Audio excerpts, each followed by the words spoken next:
Каждая из вас, мои дорогие подписчицы, имеет свою, не побоюсь этого слова, повседневную рутину красоты, вне зависимости от стиля жизни, положения ретроградного Меркурия или рекомендаций полублогеров в бездонном мире соцсетей.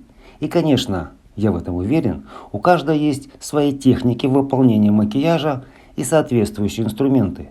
От подушечек пальца, ватных палочек, спонжей до безымянных щеточек, они же кисти. Вот о них сегодня и поговорим более подробно. И, конечно, все продукты, которые использую в этом видео, будут в традиционной шпаргалке. Я всегда использую свои кисти, которые служат мне верой и правдой вот уже много лет. И, честно говоря, брать в руки кисти других марок я точно не планирую. Так вот, в двух словах. Я разделяю кисти на 3 группы. Первая – это кисти для жидких, кремовых или жирных, в основном влажных текстур. Ворс Соболя позволяет выполнить равномерное нанесение и, что важно, не впитывает продукт и хорошо работает при интенсивном использовании пигмента, например, тона, консилера или теней. Вторая группа – это кисти для растушевки полупрозрачного, очень легкого нанесения сухих текстур. Я говорю о ворсе Белки. Он идеален, например, для румян, выполнения легких сухих коррекций или какого-нибудь воздушного прикосновения для создания определенной иллюзии. Одна из них – моя любимая – кисточка Полина. Думаю, историю создания этой кисти расскажу чуть позже. Это хоть и личное, но из того, что знаю, эта кисть уже несколько лет радует и меня, и коллег по цеху, что, кстати, было оценено престижной премией Best of Beauty пару лет назад. И третья группа – это кисть для пудры. Я использую ворс гималайской кашемировой козы, которая наверняка мирно пасется в горных окрестностях Киштвара. Эту кисть применяю для широкого нанесения легких рассыпчатых продуктов. Мой традиционный вальс пудроведа. Конечно, есть пару нюансов.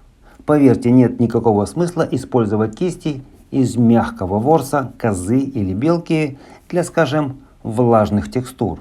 Ворс склеивается, и о нежной растушевке можно забыть. А вот Соболь – совершенно другая песня.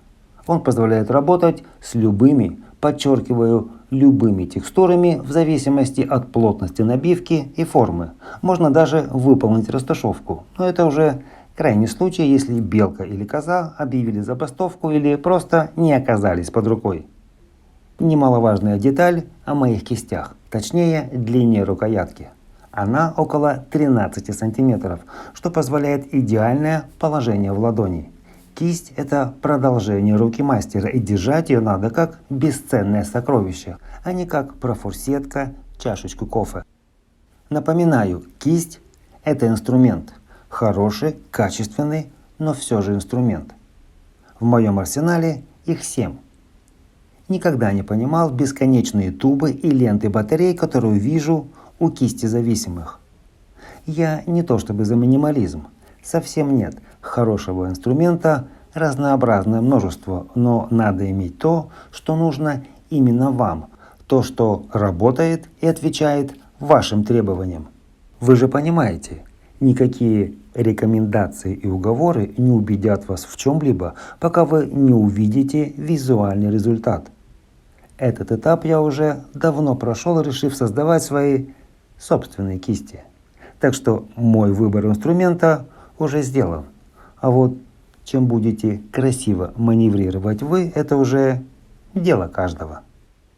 Удачи и красивых вам макияжей!